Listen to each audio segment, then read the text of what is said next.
সেটা সাধারণত কোনো সময় করা হয়নি। তুলসী স্তুতি, তুলসী মহারানীর কতগুলো স্তুতি দেখো পরপর রয়েছে।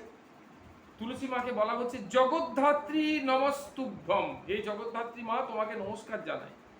বিষ্ণু চ প্রিয় বল্লভে, তুমি হচ্ছে বিষ্ণু নারায়ণের প্রিয়, প্রিয়া, প্রিয় বল্লভে মানে প্রিয়া, বল্লভে মানে প্রেমী, প্রিয় প্রেমী মানে একদম ভগবানের তুমি একদম আশ্রিতা, এবং তোমাকে ভালোবাসলেই ভগবানকে ভালোবাসা হয়, আর তোমাকে যারা ভালোবাসে তারা ভগবানের প্রিয় হয়।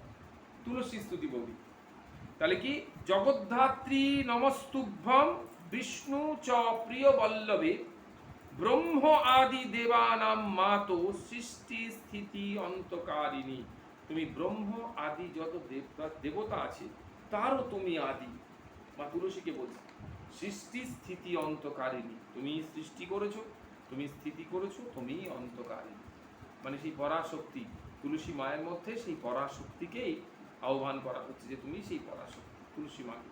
সেই জন্য প্রত্যেক দিন বৈষ্ণবরা সকালবেলায় তুলসী মহারানীকে মাথায় নিয়ে নগর পরিভ্রমণ করছে, আর সন্ধেবেলায় একদম তুলসী মহারানীকে মাঝখানে রেখে তুলসী মহারানী সকালেও সকালে হচ্ছে করে বেরোয় না, ঘুরে এসে রেখে তারপর ওইখানে পুজো করে, একই রকম ব্যাপার, বাতি ফাতি দেয় এরকম। আর সন্ধেবেলায় একদম বাধ্যতামূলক ওই তুলসী মহারানী পরিক্রমা করে তবে যা কিছু হবে, তাহলে এরকম ব্যাপার। তাহলে এখানে দেখা গেল সেই কথাটা বললেন তিনি ব্রহ্ম আদি দেবানাম মা। এবার তুলসী কখন কিরকম ভাবে হয়েছে দেখো, সত্যে সত্যবতী চৈব, সত্যবতীর তলায় দাগ দাও, সত্যে তুলসীর নাম কি সত্যবতী। ত্রেতায়াম মানবী তথা, ত্রেতায়াতে মানবী, দ্রাপরে অবতীর্ণা অসি বৃন্দা, বৃন্দা রূপে দাপরে এসছে, তম তুলসী কলৌ, তুমি হচ্ছে তুলসী কলিতে। তাহলে সত্যে কি নাম ছিল সত্যবতী, ত্রেতাতে হচ্ছে মানবী, দ্রাপরে বৃন্দা, আর কলিতে হচ্ছে তুলসী মহারানী তিনি এলেন। নির্মিতাত্বম পুরা দেবই, একদম দেবতাদের দ্বারা নির্মিতা। অর্চিতা তম সুর অসুরই, সুর এবং অসুর, দেবতা এবং অসুর সবাই দ্বারা তুমি অর্চিতা। তুলসী হরমে পাপম, হে তুলসী মহারানী তুমি আমার পাপ হরণ করো। পূজায় গৃহ্ণ নমস্তুতে, পূজায় এই তুলসী মহারানীকে আমি প্রদান করছি, তুমি গ্রহণ করো। তাহলে পূজা তুলসী মহারানীকে দিলে তুলসী মহারানী যে গ্রহণ করছেন, আমরা তাই প্রার্থনা করছি যে মা তুমি আমার এই পূজা নৈবেদ্য গ্রহণ করো, আমার আরতি তুমি গ্রহণ করো। একদম নমো তুলসী কল্যাণী, হে তুলসী তুমি কল্যাণী মা। নমো বিষ্ণু প্রিয়ে শুভে, তুমি বিষ্ণুর প্রিয়া এবং তুমি সব সময় শুভদায়ক ও শুভকারিণী, জগতের সবকিছুর শুভ করো। নমো মোক্ষ প্রদে দেবী, তুমি মোক্ষ প্রদান করো। নমো সম্পদ দায়ীকে, এখন এই সম্পদ মানে হচ্ছে সম্পদ, কিন্তু জাগতিক সম্পদ নয়, এটা মনে রাখতে হবে, পারমার্থিক সম্পদ। সম্পদ বললেই আমাদের মনে হয় কি টাকা পয়সা, বৃত্ত, নাম, যশ, খ্যাতি, প্রতিপত্তি, সেটা দেওয়ার ক্ষমতা তার আছে, কিন্তু সাধারণভাবে তিনি কি দেন, কৃষ্ণ ভক্তি, কৃষ্ণ প্রেম, কৃষ্ণের রুচি, কৃষ্ণের প্রীতি, কৃষ্ণ ভক্ত সঙ্গ, কৃষ্ণ কৃপা। সে আমরা একটা গল্প বলেছিলাম মনে আছে, আমাদের তুলসীদাসজি প্রত্যেক দিন বাহ্যে করতে যেতেন। তিনি যখন বাহ্যে করতে যেতেন ভাবলেন যে গঙ্গার মধ্যে আমি বাহ্যে করবো, এটা না, আমি একদম গঙ্গার পাড়ে গিয়ে ওপাশে গিয়ে একটা বনের মধ্যে গিয়ে তিনি বাহ্যে করে আসতেন, গাড়ি নিয়ে যেতেন, সেখানে জল ছৌচ করে আবার এই গঙ্গা পেরিয়ে তিনি এপারে আসতেন। এপারের জায়গাটা তুলসী কানন বা এইসব রয়েছে, পবিত্র জায়গা, সেই জন্যে সবাই কি করে গঙ্গার মধ্যে গিয়ে নেমে গিয়ে ওখানেই পায়খানা করে, পেচ্ছাপ করে, আবার চান টান করে চলে আসে। উনি ভাবলেন যে আমি জলের মধ্যে গঙ্গা পবিত্র, সেখানে গিয়ে সবই করে কেউ।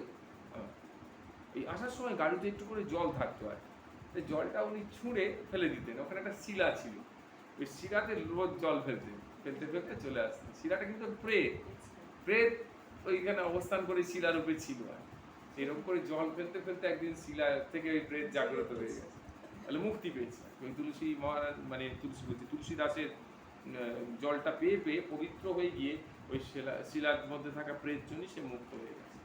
মুক্ত হয়ে গিয়ে বললো যে বাবা তোমার কৃপায় আজ আমার উদ্ধার হয়ে গেল, আমি উদ্ধার, তুমি তাহলে বলো তোমার জন্য আমি কি করতে পারি। তখন বলছে যে আমার জন্য তুমি কি করবে, বলে না তুমি বলো, তুমি যেটা ভালো, তোমার ভালোবাসো, তুমি যেটা চাও আমি তাকেই এনে দিতে পারি, তুমি বলো। কিন্তু আমি তো একমাত্র রামকে ভালোবাসি, তাহলে তুমি রামকে এনে দাও। বলছে বাবা আমি তো ওটা পারবো না, কারণ রামকে যদি আমি এনে দিতেই পারতাম তাহলে তো আমি নিজেই এতদিনে মুক্ত হয়ে যেতাম। রাম নামে মুক্তি হয়, তাহলে আমি তো মুক্ত হয়ে যেতাম।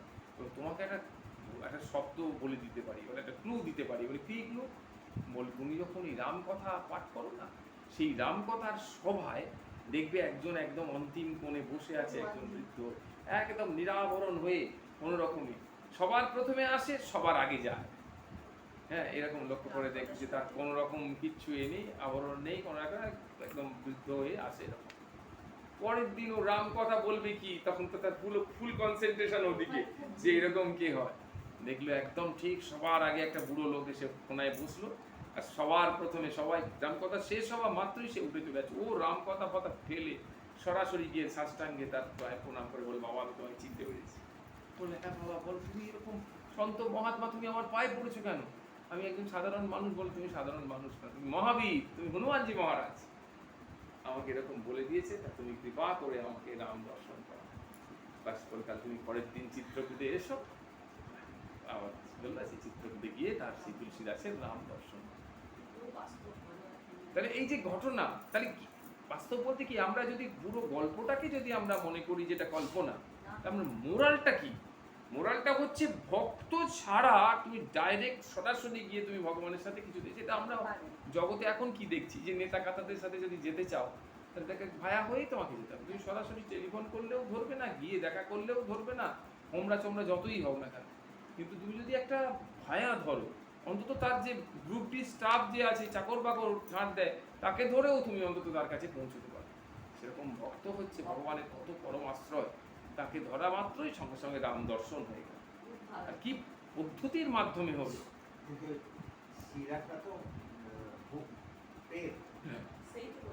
সেই ওই ভগবত স্পর্শে, ও তো ভগবত ভক্ত তুলসীদাস, তার প্রতিদিন ওই গঙ্গা জলে স্পর্শ পাচ্ছে, তার হাতের জলে, ও তো নাম সবসময় ভজন চলছে। কিন্তু ও কি করে বলল যে ওখানে রাম আসবে? ও মুক্ত হয়ে, ও তো ওই শিলাতে অবস্থান করে ওর কথা শুনছে, তুলসীদাসজি রাম কথা তো প্রতিদিন শুনছে, এবং ও তো জ্ঞান সম্পন্ন, কিন্তু ওর ওই অভিশাপে বা প্রেতজনি প্রাপ্ত হতে শিলা রূপে অবস্থান করছে। ও তো নিজের মুক্তি নিজের ব্যবস্থা করতে পারছে না, ওটা ওই তুলসীদাসের মাধ্যমে হলো। কিন্তু ও ওই তত্ত্বটা জানতো যে ওখানে এসে হনুমানজি মহারাজ বসে, কিন্তু নিজের উদ্ধার নিজে করতে পারছে না, সন্তের মাধ্যমে।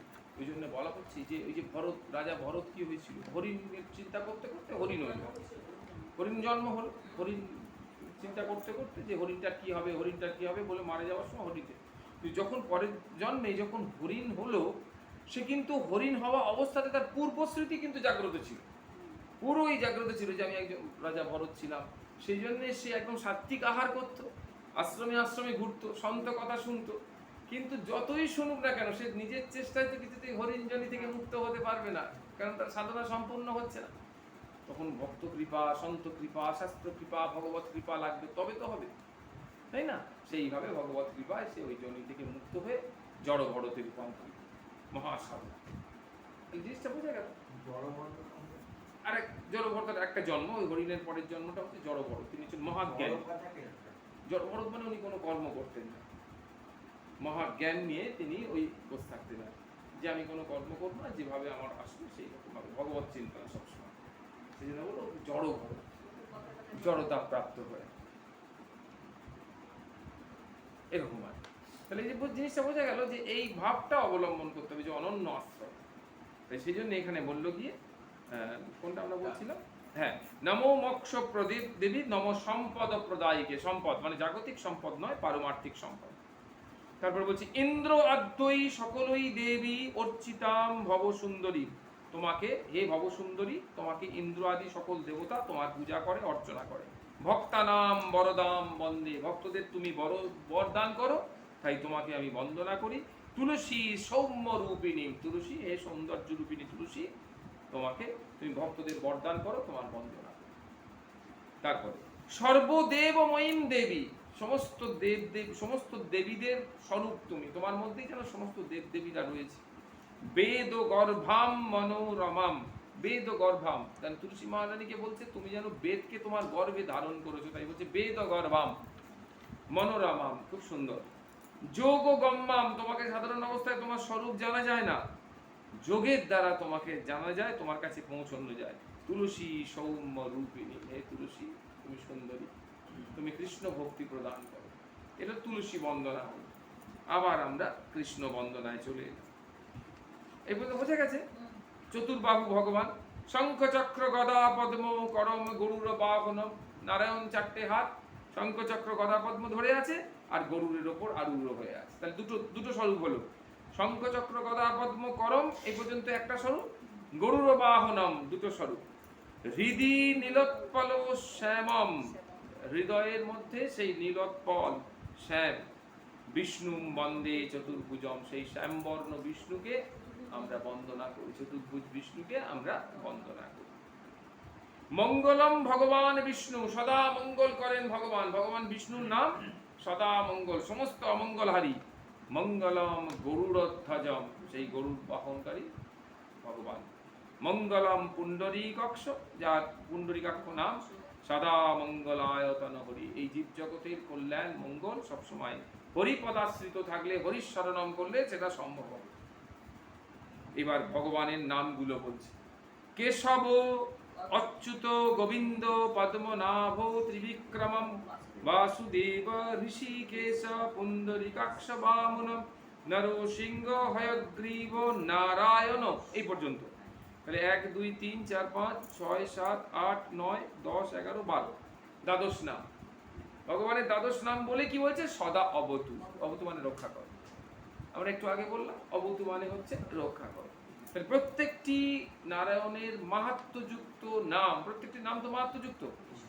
কেশী নামক দৈত্যকে বধ করেছিল বলে কেশব, যিনি সত্য থেকে কখনো নড়েন না তাই অচ্যুত, যিনি ইন্দ্রিয়গুলো ঈশ্বর তিনি গোবিন্দ, যার নাভিতে পদ্ম তিনি পদ্মনাভ, যিনি ত্রিভুবনে বিক্রমশালী তিনি বসুদেবের পুত্র বাসুদেব, যিনি ইন্দ্রিয়দের ঈশ্বর ঋষিকেশ, যার চোখ শ্বেত পদ্ম পদ্মের ন্যায় পুণ্ডরীকাক্ষ, যিনি বলি রাজাকে উদ্ধার করার জন্য বামুন রূপ ধারণ করেছিলেন, হিরণ্যকশিপুকে বধ করার জন্য নরসিংহ। এই যে প্রত্যেকটা ভাব, হয়গ্রীব একটা অবতার, অশ্ব অবতার।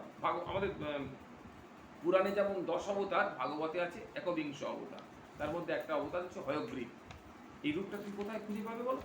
পঞ্চমুখী হনুমান, পঞ্চমুখী হনুমান যে আছে না, হনুমানজি দেখবে ডান দিকে শেষটা হচ্ছে, হ্যাঁ এটা হলো হয়গ্রীব অবতার। তাহলে এই হয়গ্রীব, হ্যাঁ হয়গ্রীব অবতার, তারপরে নারায়ণ। সেই নামগুলো করলাম সদা অবতু, তুমি আমাকে তোমরা আমাকে সবসময় রক্ষা করো।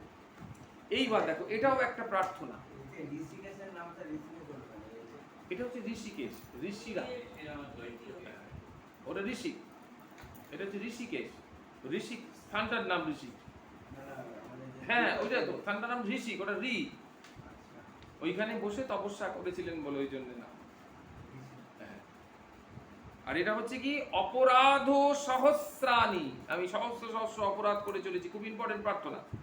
ক্রিয়ন্তে, আমার দ্বারা, অহর্নিশম ময়া, ময়া মানে আমার দ্বারা সারা দিন ধরে কত পাপ কত অপরাধ হয়ে যাচ্ছে। তাহলে কি হবে? দাসম মাম, আমাকে তোমার দাস মনে করে, অধমম মত্তা, অধম মনে করে, সমস্ত পরমেশ্বর আমাকে তোমার দাস মনে করে, মত্তা মানে মনে করে, আমাকে তোমার দাস মনে করে, আমাকে তোমার অধম মনে করে তুমি আমাকে ক্ষমা করো হে পরমেশ্বর। তারপরে এটা তো আমরা জানি বিখ্যাত মন্ত্র, কৃষ্ণায় বাসুদেবায় হরয়ে পরমাত্মনে প্রণতো ক্লেশনাশায় গোবিন্দায় নমো নমঃ। তাই তো? এটা ভাগবতে আছে। হ্যাঁ আচ্ছা আচ্ছা, এটা এটা কখন বলা হচ্ছে? জরাসন্ধ, জরাসন্ধকে যখন বধ করা হলো, জরাসন্ধকে বধ করলো ভীম, সে একদম দুটো ছিঁড়ে দিয়ে পাল্টে ফেলে দিল। তখনই বললো তাহলে চলো জরাসন্ধের রাজপ্রাসাদে গিয়ে যাই, ওখানে গিয়ে রাজার রাজত্বের ব্যবস্থা করে দিই। তখন সবাই বললো না প্রভু, আপনি ওখানে রাজপ্রাসাদে যাবেন না, আপনি গুহাতে যান। ওখানে 20,000 রাজাকে জরাসন্ধ বন্দি করে রেখেছে ওই পর্বতের আড়ালে, গুহার মধ্যে, আপনি তাদের উদ্ধার করুন। গিয়ে সঙ্গে সঙ্গে পাহাড়ের থেকে সরিয়ে গুহা থেকে উদ্ধার করলেন। আর যে উদ্ধার করলেন সেই কৃষ্ণকে তারা সবাই প্রণাম জানাচ্ছে। তো এই মন্ত্রটা ভাগবতে রয়েছে। কৃষ্ণায়, কৃষ্ণকে, বাসুদেবায়, বাসুদেবকে, হরয়ে হরিকে, পরমাত্মনে পরমাত্মাকে, প্রণত ক্লেশনাশায় ক্লেশনাশকে প্রণাম জানালাম, গোবিন্দায় নমঃ। 11 বার, 11 বার মহাবিপদ থেকে উদ্ধার পেয়েছি তারা। মানে সারা জীবন ওখানে পচে মরতে হতো, খাদ্যের অভাবে, জলের অভাবে, সমস্ত কিছুর অভাবে, যদি ভগবান কৃপা করে দর্শন না দিতেন, উদ্ধার না করতেন, পচে মরতো। এই জন্য বলছে এটা মারাত্মক শক্তিশালী মন্ত্র।